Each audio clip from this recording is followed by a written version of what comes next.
جی وہ اس لیے نہیں روکنا چاہتے کہ ان کا اپنا پیسہ بھی اس کے ساتھ باہر جائے گا، اور جو وہ کماتے ہیں وہ بھی اربوں خربوں کی سر باتیں ہیں. آپ صرف یہ دیکھیں اب تو بہت سی باتیں تو ہم آن کیمرہ کہہ ہی نہیں کہ سکتے. کتنے ہمارے سرکاری حکومت سے یا سرکار کے پیسے سے تنخواہ لینے والے کتنے لوگ ہیں جو بڑے گریڈوں اور بڑے عہدوں سے ریٹائر ہوتے ہیں اور وہ پاکستان میں نہیں ٹھہرتے. اور وہ ریٹائرمنٹ کے بعد باہر کبھی کینیڈا تشریف لے جاتے ہیں، کوئی امریکہ چلا جاتا ہے، کوئی آسٹریلیا جاتا ہے، کوئی UK جاتا اچھا ہے، سر، کوئی ویسے اسپین جاتا ہے، آپ کی کوئی تو پرتگال کا نام تو مجھے نہیں دینا، آپ پرتگال کا نام سر بھول وہ گئے ہیں۔ پہلے ہی ہمارے وزیر خارجہ صاحب لے چکے ہیں.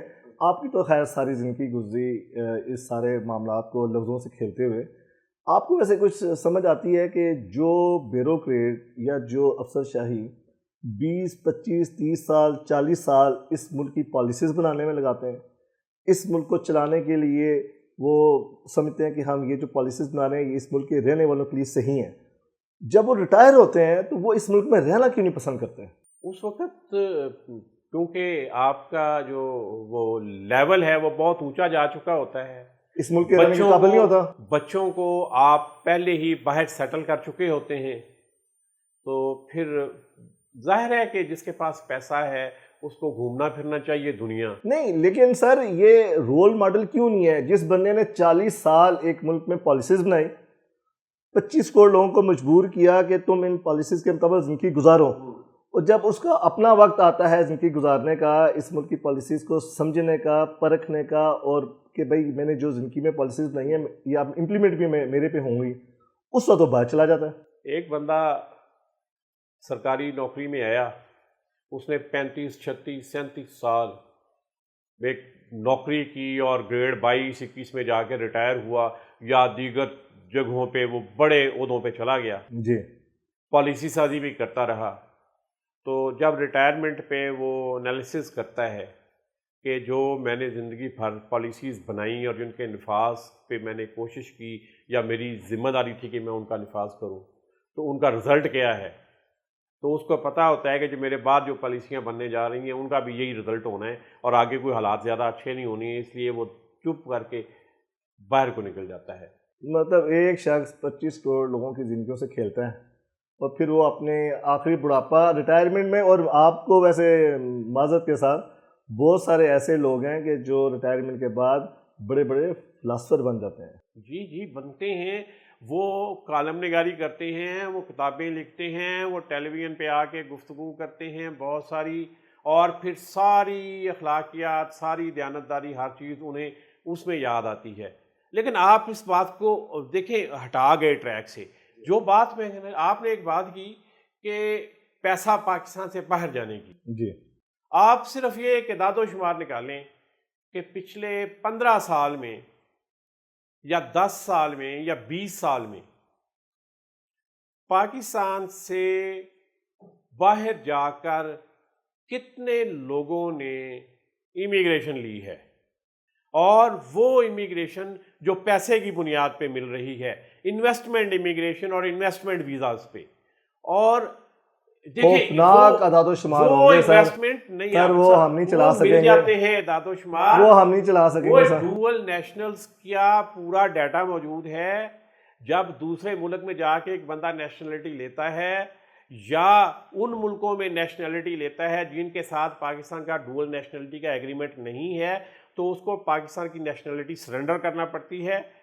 وہ ساری ڈیٹیلز موجود ہیں ان اداروں کے پاس، اور ایک بندہ اس وقت جو ریٹ چل رہا ہے وہ 10 سے 12 کروڑ روپیہ لگتا ہے جو انویسٹمنٹ امیگریشن پہ جاتے ہیں. تو یہ ایک سرکاری افسر کے پاس پوری لائف میں سروس کے بعد 10-12 کروڑ ہوتے اور ہیں. اس کو چھوڑ دینا آپ، میں صرف یہ کہہ رہا ہوں کہ آپ جتنے لوگوں نے امیگریشن لی ہے اس کو 10-12 کروڑ سے ملٹیپلائی کریں اور آپ دیکھیں کہ کتنے خربوں روپیہ اس انویسٹمنٹ کے چکر میں پاکستان سے باہر گیا ہے. پاکستانی ایک منٹ، نہیں سر، پاکستانی کیلکولیٹر ایرر دے گا، نہیں جواب بتائے گا کہ کتنا پیسہ باہر گیا ہے. ایک منٹ، اور کیا یہ پیسہ کسی بینکنگ چینل سے گیا ہے؟ کیا اس پر باقاعدہ باہر جانے کے لیے ٹیکس پے کیا گیا ہے؟ کیا یہ لیگلی گیا ہے یا یہ سارے کا سارا پیسہ جو ان ہزاروں لوگوں نے امیگریشن لی ہے اس انویسٹمنٹ کی بنیاد پہ کہ وہ سارے کا سارا پیسہ انلیگلی گیا ہے, ہنڈی کے ذریعے گیا ہے, بلیک منی ہے, کیا ہے, صرف اس کے اعداد و شمار آپ سامنے رکھ لیں. سر بالکل ہم اپنے پروگرام میں اس کے اعداد و شمار سامنے لے آئیں گے, لیکن ویسے بھی مجموعی طور پر نہ ہی یہ پیسہ بینکنگ چینل کے ذریعے جا سکتا ہے کیونکہ ان کا انکم سورس ہی نہیں ہے.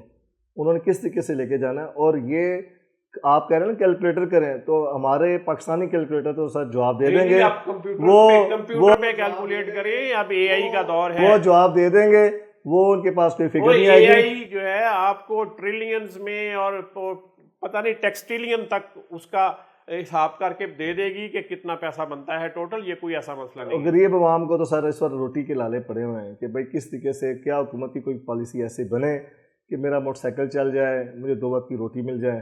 یہ خربوں اربوں کی جو باتیں ہیں یہ افسرشاہی کی کام ہے سر.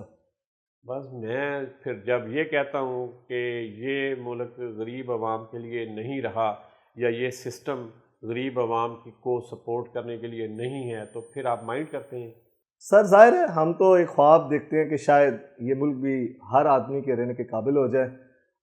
ناظرین, آج کی آپ کو بزنس سپورٹ اور گفتگو کی تکرار کیسی لگی آپ بتائیے گا کمنٹ سیکشن میں, اور ہماری ویڈیو کو دیکھتے رہیں, چینل کو سبسکرائب کریں. پاکستان زندہ باد.